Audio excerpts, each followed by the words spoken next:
base sa kanya, tumataas daw yung uric niya kasi, makikita nyo, yan, malalaman nyo kagad, ayan, oh, may ebidensya. Tsaka, yan, uric yan. Ngayon, ano ba ang palagi mong kinakain, idol? Bukod po kasi dito sa uric. Yes. Medyo umupa na kasi yung sa uric ko. Medyo okay na yung maganya. Ang naging problema ko po, yung dito, parang muscle sprain. Pinapanood din kasi ako sa inyo before, parang babae ata, nagka-muscle sprain siya. Nung medyo umigit, pumasok siya sa trabaho, pag-uwi na mag-aulit. Ang nangyayari kasi dyan? Sa nangyayari kasi sa Ang nangyayari kasi dyan, idol, tandaan nyo, pag tumaas yung uric nyo, ngayon, kasagsagan, mataas yung uric nyo, meron tayong tinatawag ng mga uric crystal. Lahat po ng joint, tatamaan ng uric.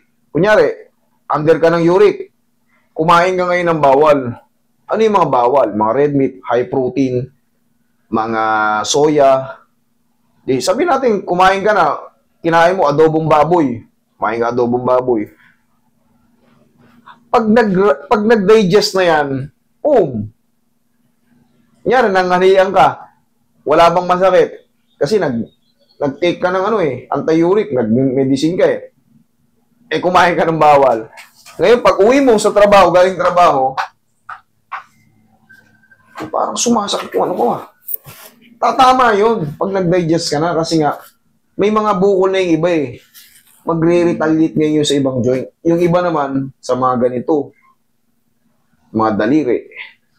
Pero yan, sinyalis talaga yan. Pero may files ka na before na tumataas talaga yung uric mo. may Yun, very good. Ito na yung katunayan. Sige. Basahin muna natin. Kasi idol, hindi ka rin pwede basta-basta magpahilo. Tandaan nyo, pag mataas yung uric nyo, mas maganda yan, medication kayo. Tapos, control. Sa mga bawal, iwasan nyo yung mag-type lang kayo sa YouTube, ano ba ang bawal sa uric? Ano bang bawal sa gout arthritis? Ayan, high. Nakalagay, high. Creatinine din, mataas din. Nakalagay naman Mataas din yung creatinine mo, idol. April po yan Tapos nitong last na Sobra-sobra ka, Nag-medication na po ako niyan Tapos after 7.2, 11.8 ka. Sobrang taas ito, idol. Okay. Sa normal range, 428. 659 ka. Ibig sabihin, halos magdoble.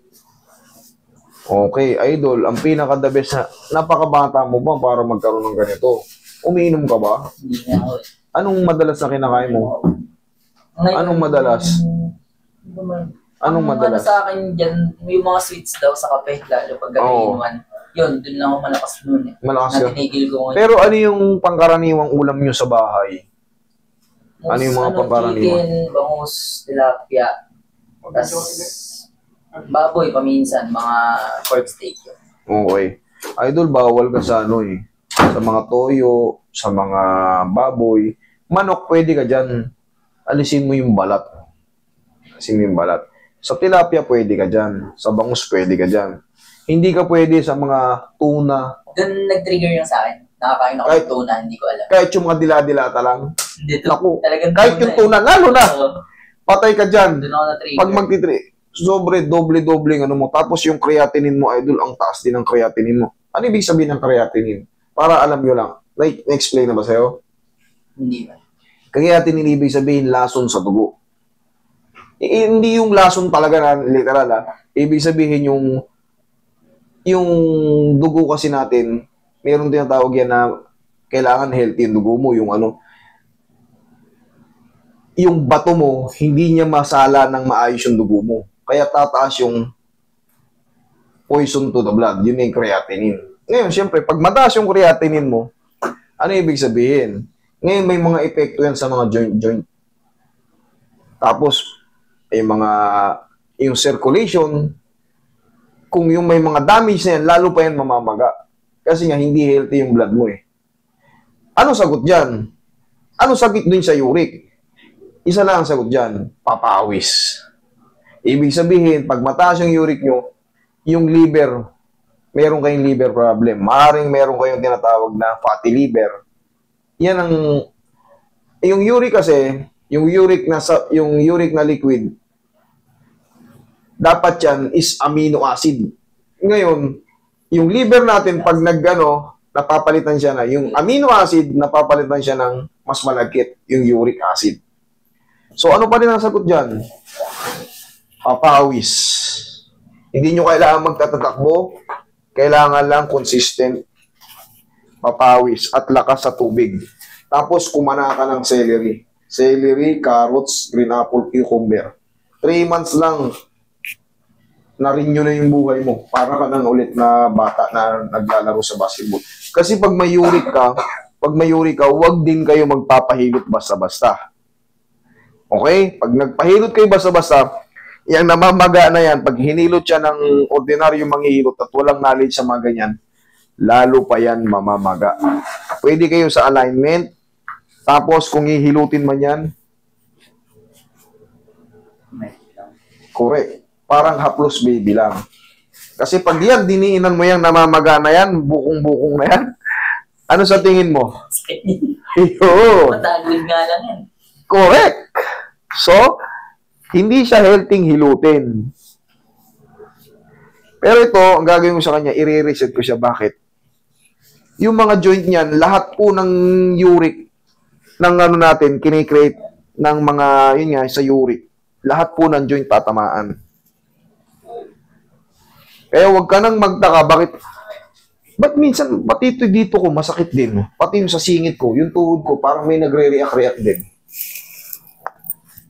Okay? Huwag na kayong magtaka. Higang patagilid. Higang patagilid. Tsaka napakabata mo pa, idol. Doble yung uric mo. Hindi pang karaniwan yan. Idol, kailangan mo magpapawis. Ha? Hindi literal na walking lang. Tandaan mo yan. 3 weeks, 3 months pala. Maganda naman yung katawan mo eh. Huwag mong antayin malumpo ka. Pag nalumpo ka na, hindi ka na makapaglakad. Nag-basketball nga, natigil ako nung pinatake ako ng Idol, hindi healthy yung basketball. Walking lang. Walking lang muna. Ihaya. Hindi para sa'yo yung basketball. Pansamantala. Spapay, sir. Spapay. Ha? Spapay. Hello? Ah.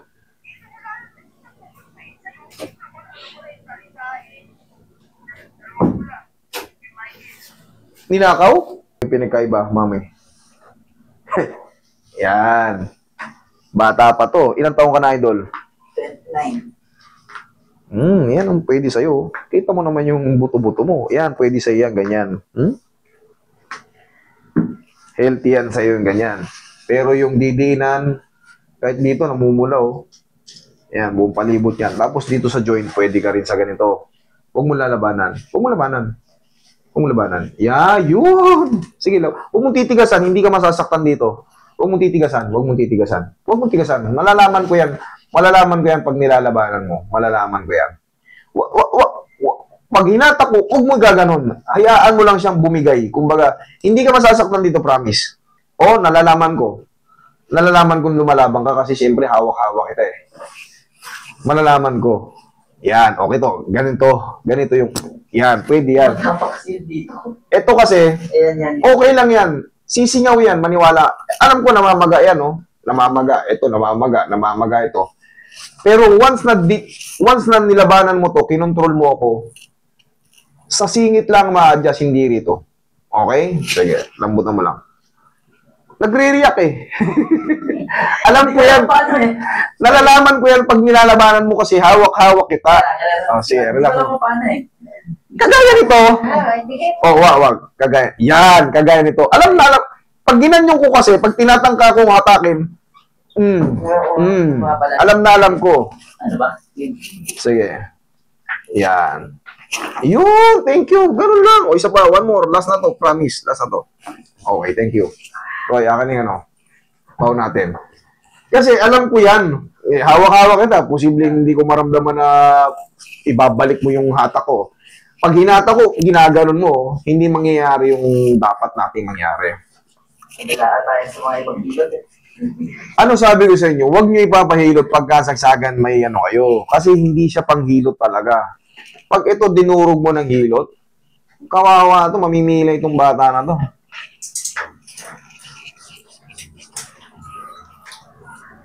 Sir, anti-uric. Celery, carrots, green apple, cucumber, i-blender mo yan. Kahit mga 1 buwan lang, 2 buwan, malaya ka na rito. Okay, tapos tigilan mo muna yung tuna, tigilan mo muna yung mga baboy. Manood din kayo sa mga sa YouTube. Ano po ba ang bawal? Mag-type kayo dyan. Ano ba ang bawal na pagkain sa uric? Okay? Ang taas ng uric mo, 600, kulang-kulang 700. Ang range lang yan, 435 or 25. Kita mo yung range mo, halos magdoble. 658 ka ata. Halos magdoble. Siyempre, once na kumain ka pa ng bawal niyan, pag na-digest mo na yan, sigurado, magugulat ka. Pero kahit hindi ka mag-inom-inom ng anti-uric or magkakakain ng tandaan mo consistent walking. Pag pinawisan ka sakit sa tenga, pinawisan ka sa dibdib, sa kilikili, kahit hindi gano'ng malakas, okay na yun. Ang mahalaga, consistent na napapawisan. Okay? Upo ka. Yun na yung huwag ka magsasawsawa ng toyo, yung tinatawag na taho, huwag kang kumain yan. Soya yan, ang lakas ng uric yan. Tapos, pag magpapahilo, tandaan nyo, parang haplos baby lang. Maginawaan lang yung mga karne-karne nyo, okay na yun. Huwag kayo magpapadiin-diin kasi malulumpo lang kayo lalo. Okay? Tayo ka, lakad ka. Tayo mo. Oh. Kanina ikahiga pa ako. Mas kaya diinan yan. Hindi ko siya pinapersa kasi natatakot niya ako na ngayon? ibaon. Oh. Thank you.